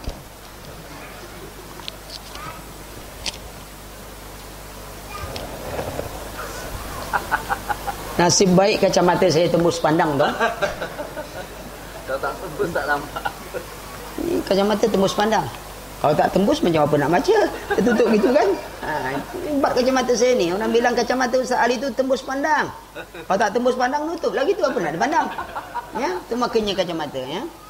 Bismillah, barakallahu fikum Ustaz. Ada kelompok yang mengaku mengenal sunnah salaf tapi mengharamkan TV. Ustaz-ustaz dirojak, diremehkan sama mereka. Apakah saya boleh mengambil ilmu kepada kelompok tersebut? Ini pendekar-pendekar turun gunung. Tak usah antum pergi pikiran macam itu tu. Semua ustaz buat daftar. TV rojak haram, TV kita halal. Macam-macam itu. Kotak infak haram. Kotak infak, siapa nak makan kotak infak? Apalagi kotak infak dari besi. Jangan dimakan, haram. Oh, tu semua, ya. Ini syabab-syabab. Ada ustaznya, ada. Kita akui ada ustaznya. Salaf juga, insya-Allah masih. Tapi babnya lebih, tazirnya lebih banyak. Semua ustaz tu, antum kalau nak nengok ustaz untuk mengaji, buka ustaz yang dilarang ngaji dari mereka. Berarti yang dilarang ngaji itu, ke situ antum ngaji. Gitu. Ya. Nah, jadi macam Dajjal nyusun, ini surga, padahal bukan surga. Ya, ini yang muda-muda kadang baru ngaji, itu tadi baru ngaji, lah buat daftar ustaz-ustaz. Ustaz ini dilarang, ustaz ini dilarang, link ke sini, ustaz ini larang, link ke sini. Oke. Ini masih baru berapa baru ngaji. Bab seperti itu. TV, lihat juga acara TV. Kalau ditunjukkan mana salahnya? Enggak, pokoknya salah. Alah ya, setiap pokok ada buah. Kau cakap pokok-pokok aja. Kalau pokok lah tak berbuah, kenapa kau tanam pokok tu? Cabut aja lah lagi. Pokok mandul. Nah, jangan banyak ada. Itulah lagu lama. Tahu? Kalau ada orang buat lagu lama. Kami dari dulu, dari tahun 87, tahun 90, 95 baru mulai cerita lama tu. Kinilah hilang. Kini muncul lagi. Ibarat orang gila lah masuk rumah sakit, begitu keluar, apa kabar? Aku masih seperti yang dulu. Itu dia.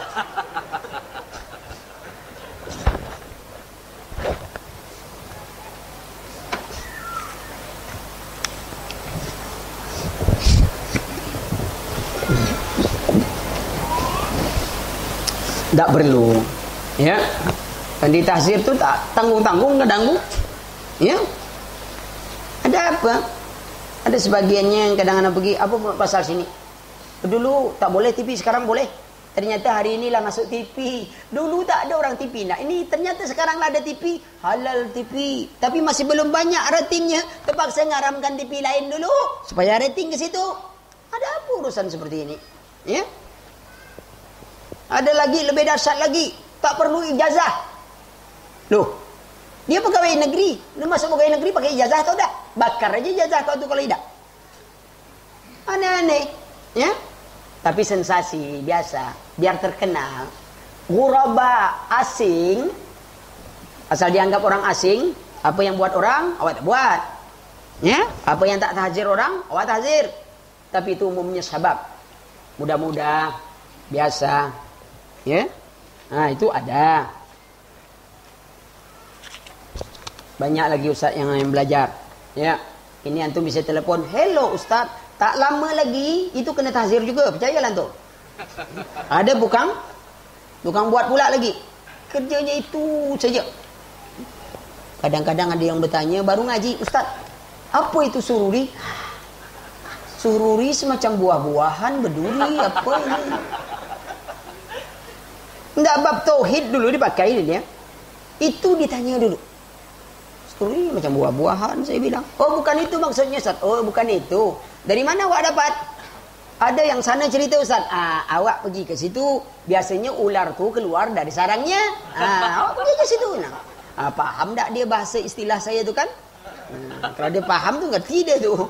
Awak dapat dari mana? Dari sana Ustaz. Awak pergi ke situ. Karena ular itu keluar dari sarangnya. Kalau dia katakan apa sururi yang tu dapat situ, di situlah sarangnya. Kalau saya tak tahu, saya bilang. Dikasih tahu pun dia tak akan tahu. Lebih baik tak usah dikasih tahu. Banyak ya, banyak itu. Sebutan ini itu. Ya. Tahzir ini. Bukan ada bab. Siapa yang mentahzir? Adab tahzir. Ada aturan. Ya, bukan baru sikit tahzir sana, tahzir sini. Tidak ada aturan. Ketika Rasulullah SAW mentahzir Ka'ab bin Malik, ketika Ka'ab bin Malik tidak ikut perang Tabuk dengan dua orang temannya, semua orang munafik juga tidak pergi perang Tabuk, tapi memberi alasan kepada Nabi, dan Nabi SAW menerima alasannya. Ka'ab bin Malik juga orang yang ahli dalam memberi alasan, tapi dia takut, dia sangat menyintai Allah dan Rasulnya. Tidak ada alasan dia untuk tidak pergi perang Tabuk. Tapi kalau dia buat alasan, pasti diterima Rasulullah. Dia tak mau. Karena dia bertanya kepada diri, siapakah saya? Kalau saya berdusta pada Nabi, lalu Allah mengkhabarkan kepada Nabi, lalu Nabi membenciku, Allah membenciku, siapakah aku? Akhirnya dia jujur kepada Nabi, ceritakan tidak ada alasan. Karena ini Nabi tahzir dia. Dilarang umat Islam bicara kepadanya, dilarang menjawab salamnya. Antum tahu apa dia pelajaran dipelajarkan oleh Nabi? Kalau ada orang cintanya besar kepada Islam, kepada sunnah, ya, kemudian dia melakukan sebuah pelanggaran. Dia melakukan pelanggaran, lalu antum sebagai orang yang diikuti, tokoh diikuti antum tahzir dia, itu memberikan pelajaran pada dia. Kenapa? Kan dia sangat menyintai sunnah. Tertekan dia, saudara-saudaranya yang sunnah tak mau jawab salam dia. Tapi ketika orang itu awam, orang tak belajar, orang tak menyintai sunnah, antum tak jawab salamnya, takut dia. Ndak, ya ki, surga bukan bapak kau punya. Adab yang menjawab salamnya dengan baik, itu adab. Itu cara. Dan kemudian yang mentahzir itu siapa? Ente baru belajar mentahzir ustaz, ketawa orang. Ini orang budak baru pandai merangkak. Tengok, Lihat kedudukan seperti itu. Ini kadang-kadang banyak sahabat-sahabat ditanya betul tauhid sampai di mana tahu, belum tahu. Tapi bab tahzir hafal semua nama orang. Ha? Alamat rumah sampai nomor telefon ustaz dan dia tahu. Ha?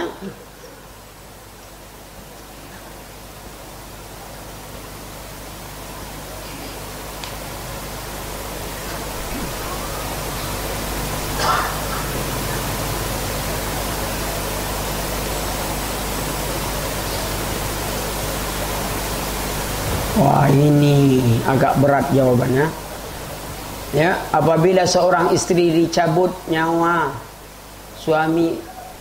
Oh, ini singkat aja lah. Ya, seorang istri ditinggal oleh suami, tapi bayangan suaminya itu selalu membayang makannya dalam apanya. Wallah, macam kata orang Piramdi, macam lagi dia bayang, ya? Mana tengok wajah, nak makan nampak ikan lah, macam kata suami pula muka ikan tu muncul kan, lah jadi ikan pula. Ada terbayang terus. Tapi itu tidak mustahil. Ada, kerana cinta mendalam seperti itu. Pertama, berlindung kepada Allah Subhanahu wa taala. Berdoa kepada Allah. Ya, rindu biasa aja. Setiap orang punya kerinduan. Rasulullah sallallahu alaihi wasallam juga mengingat Ummul Mukminin. Setiap Rasulullah mendengar sahabat-sahabat Ummul Mukminin Khadijah, kerinduan itu bangkit. Ini cinta yang tak usang. Ya? Kerinduan itu bangkit lagi, ya. Bagaimana cara menghilangkan seperti itu? Wallahu alam, saya tak tahu, ya. Ini soal perasaan. Susah nak menghilangkannya, ya. Apalagi apa ini? Wallahu alam, tak tahu, tapi bisa telefon, "Hello, Ustaz."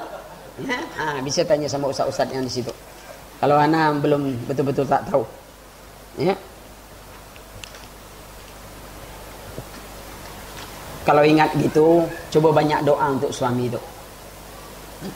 Dan minta pada Allah gantikan yang terbaik. Iya. Lihat. Ummu Salamah diajarkan doa Rasulullah. Wafat suaminya diajarkan Rasulullah. Berdoa beri yang terbaik, yang lebih baik dari suaminya. Kan gitu. Berdosakah istri menghapus game kesayangan suami?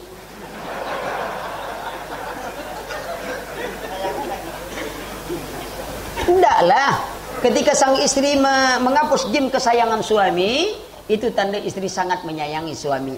Mungkin akibatnya suami kurang menyayangi istri. Itu resiko dalam kasih sayang.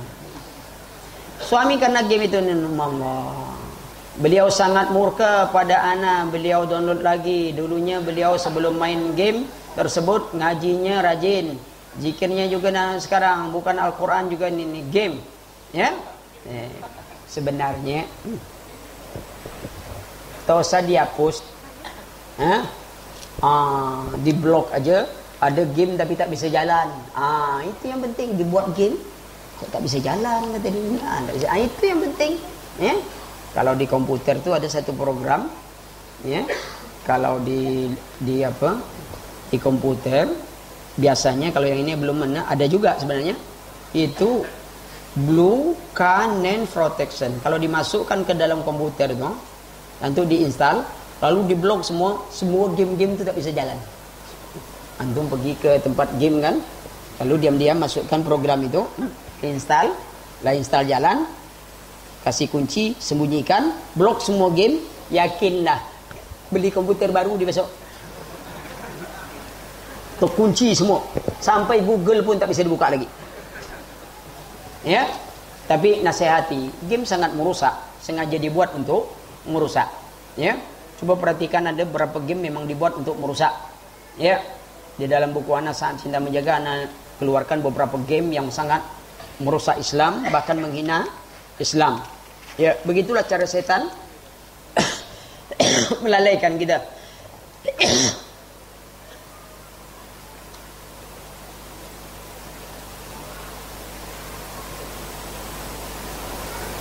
Ustaz, benarkah menanam pohon bidara di rumah bisa mengusir jin dari rumah? Allahu a'lam.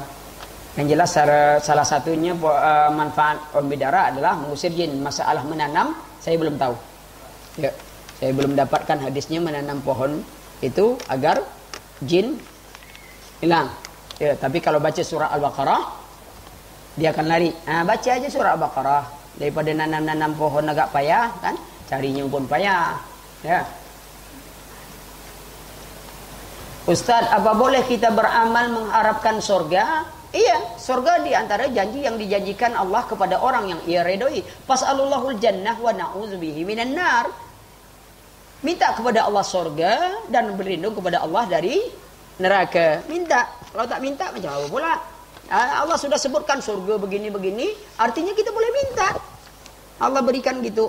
Jangan, oh Ustaz, berarti kita itu tidak ikhlas. Kita bermohon kepada makhluk. Yang bermohon tu yang nyuruh siapa? Rasulullah. Kita ikut dia aja. Ya? Kalau tak minta pun, tak berdoa pun, nanti masuk neraka juga. Apa kata Allah? Allazina yastaghfiruna an ibadati sayadkhuluna jahannam dakhirin. Orang yang beribadah kepadaku, tak minta kepadaku, ku masukkan dalam neraka jahannam. Pilih. Tak minta masuk neraka. Minta tak ikhlas, Ustaz, kata dia. Siapa kata tak ikhlas? Minta disuruh oleh Allah, ya. Minta aja. Rasul bilang jangan tanggung-tanggung, minta surga Firdaus. Bagaimana cara menadakan hati agar ikhlas dalam ibadah? Belajar menyembunyikan amal, itu latihan pertama. Jangan terlalu banyak amal tu tengokkan orang. Munajat malam apa ini, jangan. Lama kita ada yang kadang-kadang puasa Nabi Daud. Kalau diundang kawan, ya, diundang kawan, kalau dia nak makan, dia makan. Tak cerita. Kita puasa Senin Kemis pas diundang makan, bercerita. Padahal maksudnya memang nak makan. Akhi, anak ni lagi puasa sunnah ni. Ngota. Puasa sunnah. Tapi gimana lah ya, ini kena undangan wajib. Jadi anak makan. Ya akhi, antu kalau nak makan aja lah, jangan banyak cerita.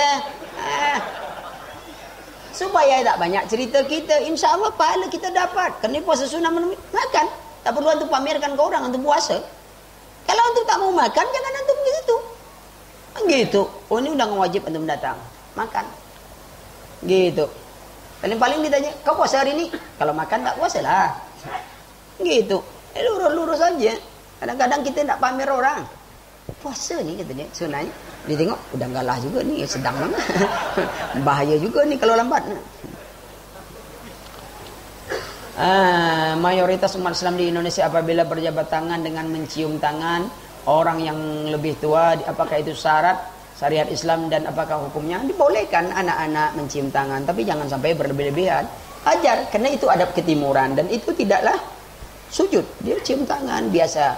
Tetapi baiknya diajarkan juga, jangan sampai nanti berlebih-lebihan. Ini guru kok cium tangan apa ini terlalu apa? Enggak. Adab kita, ya. Adab kita. Kadang-kadang ada adab ketimuran kan tak terlarang sebenarnya. Ya. Misi Pak kadang ini. Ya, sujud kita ruku ini cium tangan suami atau istri cium tangan suami biasa aja. Tapi tidak sujud karena itu adab. Ya, ada adab ketimuran kita yang tidak dilarang oleh syariat, kita bisa lakukan. Tapi adab yang dilanggar syariat, umpamanya sampai cium telapak kaki, ya, apa semuanya itu yang berlebih-lebihan. Dilarang oleh agama bab-bab seperti itu. Cari, kalau hanya cium tangan biasa aja. Istri juga ketemu suami, cium kening suami kan tak masalah. Kalau ditinju kening suami itu yang masalah.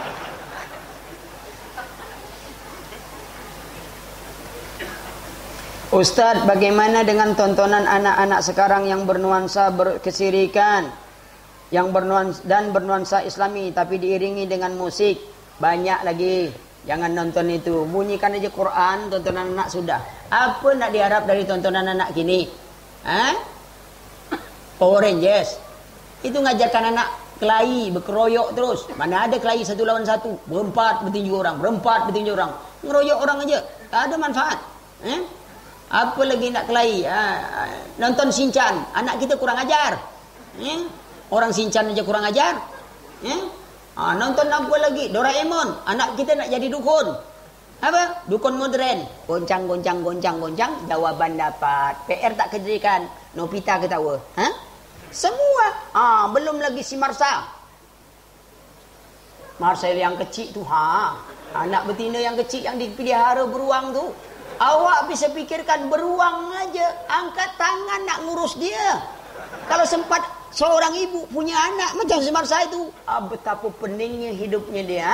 Alang beruang saja pening. Apa nak contoh? Superman, jagoan, laki-laki macho. Alah, makai pakaian aja tak betul. Yang di luar dan dalam letak di luar. Itu kita bilang hebat tu. Tak ada pelajaran itu. Kisah-kisah Islam mana? Kisah Islam biasanya tak ada kisah Islam tu kecuali kisah buruk orang Islam. Cuba tengok, mati sambar petir, mati kena belatung, mati campak ke parit, mati tak terima bumi. Tak ada mati yang baik orang Islam. Apa nak awak contoh?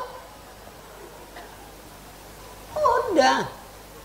Kalau ada pun kisah-kisah bawang putih, bawang merah. Bawanglah mahal kini ya ki. Apa masih bawang putih, bawang merah? Cuba bawang perai ke nak dibuat. Ya? Kalau bawang Bombay, jauh. Di India. Semua cerita. Banyak kisah kita yang sebenarnya baik. Ya? Kalau terpaksa juga ada cerita-cerita umpamanya kisah Al-Fatih. Kan ada kartun anak-anak tu yang Islami ada. Ya? Kalau terpaksa juga anak sehingga harus ada tontonan kerana TV itu susah nak dibuang. Ya, apalagi kini lah masuk dalam genggaman. Ya, carikan game yang bermanfaat. Ada game namanya game bahasa Arab. Antum kalau buka itu Play Store, tapi itu ambilnya di game Bahrain. Itu biasanya ada game Arab tanpa musik, belajar bahasa Arab, percakapan bahasa Arab, apa ini semua bahasa Arab. Jadi anak sambil main, dia main game tapi tidak ada musik. Kini semuanya ada musik, semua nyanyi-nyanyi, semua ini. Nyanyi itu tak perlu belajar. Yakinlah, bawa tu naik angkot anak pergi ke Pontianak, balik Pontianak, apa lagu India tu? Cepat ngapa lagu tu dia? Tak susah ngapa Quran yang susah. Ngapa lagu tak apa kata orang India nyanyi tu? Dia nyanyi, mantap suaranya. Lagu. Ini korban. Ibu-ibu pun kadang-kadang tu korban nyanyian. Ya dana. Tu minta dana tu.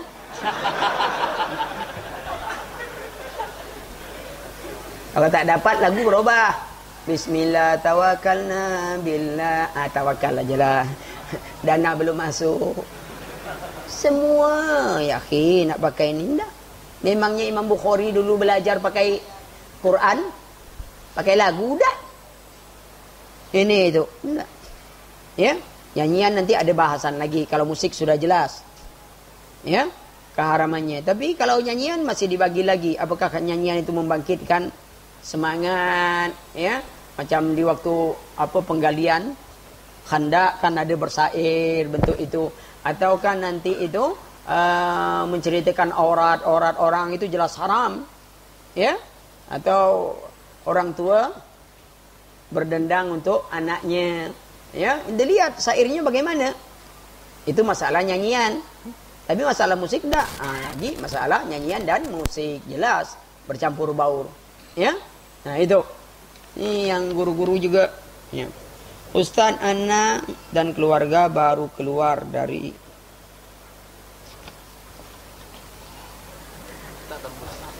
tak tembus.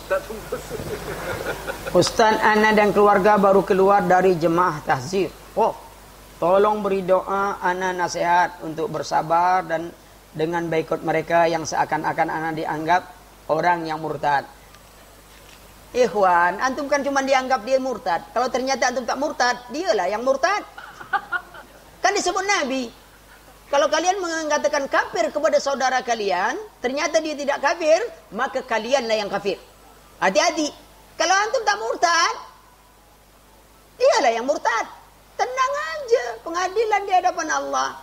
Kalau saya sini nak sebut orang, sebutlah. Apa kau nak sebut? Urusan kita di akhirat. Kau nak sebut? Sebut.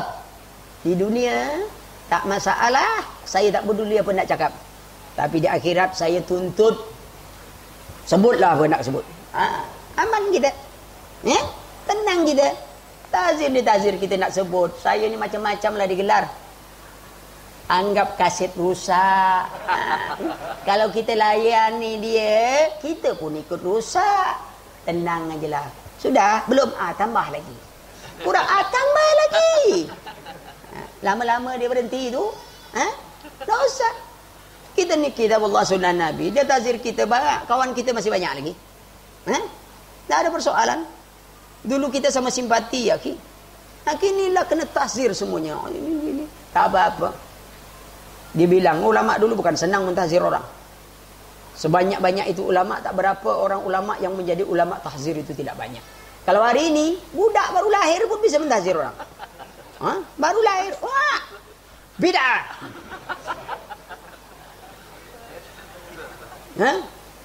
Itu makanya banyak mudah. Ya. Semuanya kita dakwah, kita perlu ada masanya lembut, adanya masanya keras, ada kebijakan. Ketika Rasulullah lihat orang Badui yang kencing di masjid, apa langsung ditazir Rasulullah. Sahabatlah nyabut pedang. Kata Rasulullah, jangan, biarkan dia. Memangnya Rasulullah membiarkan kejahatan? Tidak. Ada Rasul ngajarkan kepada kita dalam dakwah.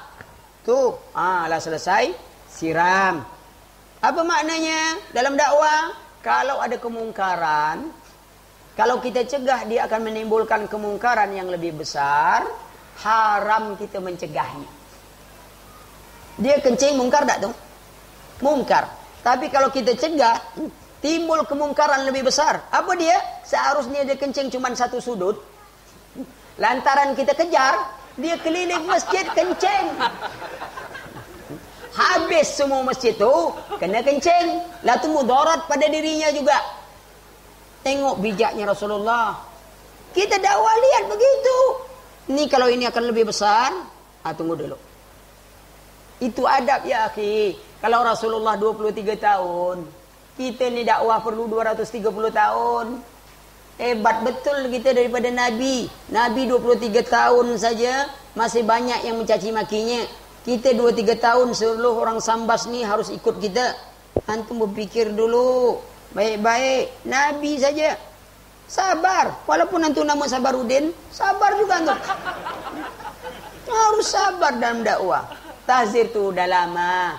Itu mainan dulu. Sekarang masih musim? Masih. Saya sering bilang sebagian kawan. Kalau bab-babnya tahzir ini saya bilang. Antum suruh mereka. Antum kalau jadi ingin terkenal. Kencing aja di atas Ka'bah tu. Terkenal dunia akhirat. Tak banyak tahzir orang. Langsung terkenal tu. Viral. Langsung. Kan langsung terkenal. Apa? Jadi istiqamah, doa, terus begini itu tuh. Oh, dia katakan murtad. Ini hati-hati. Itu akan kembali kepada orang yang mengatakan. Ya? Mengatakan. Karena ulama kita bukan senang mengucapkan murtad. Bukan senang mengucapkan kafir. Punya syarat, punya mani'. Punya penghalangnya. Apa sebabnya dilihat dan diteliti. Kadang-kadang baca satu, kadang-kadang cerita selangit. Ya, sabar, insyaallah. Jemaah itu tetap ada. Jemaah tahzir ada. Akan tetap ada. Karena ada yang hobinya tahzir, sekedar hobi. Tahzir sini, tahzir situ, kawan sini, kawan situ. Biarkan aja. Kalau antum menganggap dia itu seperti kaset rusak, lama-lama berhenti sendiri dia. Ya? Kalau antum ladeni, ya, tambah rusak. Jangan ladeni. Kalau kata Melayu tu bilang kadang-kadang macam ikan buntal. Tahu kan ikan buntal? Ikan buntal tu kalau kita tokok makin besar atau tidak? Makin kita tokok, makin besar dia. Kalau gitu jangan ditokok, biarkan aja mati seorang dia. Nah, kalau ada orang macam itu, sudah, jangan diladeni. Diam. Kita di sana bos-bosnya pula lagi tu. Macam-macam, nak diladeni, hilang dari peredaran sendiri. Tak ada diikut sana, entah, tak tahu. Itu aja jawab. Depan lu, entah, tak tahu. Itu aja jawab. Awak tak ngurus dia memang tak tahu kan? Tak tahu. Anu sini kenal Ustaz? Namanya tahu, orangnya kenal, tempatnya tak tahu. Sudah. Jadi aman kita, tenang, ya. Kalau tak tahu masalah akidah, tanya masalah ini. Sebab itu sudah banyak, ya. Nah, itulah kadang-kadang juga merusak sebagian dari dakwah. Aturnya terima ini orang, sebentar ini, akhirnya, ya, akibat salah paham orang, kita pun dilarang untuk ngaji. Lantaran apa? Jemaah yang seperti ini. Karena bab tahzir itu ada dalam Islam, ada. Tapi siapa yang melakukan? Bagaimana melakukan? Apa guna itu dilakukan? Itu harus dipelajari. Jangan duduk-duduk aja semangat aja, enggak. Ya? Nah, itu saja. Subhanakallahumma wa bihamdika asyhadu an la ilaha illa anta astaghfiruka wa atubu ilaik. Wassalamualaikum warahmatullahi wabarakatuh. Baik, demikianlah penyampaian materi yang sangat kuat semuanya. Saya ucapkan jazakumullah khairan kepada Ustaz. Mudah-mudahan Allah menjaga beliau. Ya, insyaallah makan siang nanti beliau mudah-mudahan akan melanjutkan perjalanan ke Sepura. Insyaallah besok akan melanjutkan perjalanan ke Kucing, ya, lanjut ke Bengkayang, terus Pontianak, terus ke Sintang, seperti itu. Saya ucapkan, ya, kami dari panitia dan pengurus minta maaf ya kesalahan dan kesalahan. Saya juga subhanallahumma wa bihamdika asyhadu an la ilaha illa anta astaghfiruka wa atubu ilaik. Assalamualaikum warahmatullahi wabarakatuh. Masih setengah jam. Mau makan siang sekarang atau mau sholat? Makan nasi, makan siang apa makan? Jangan makan dulu. Makan nasi.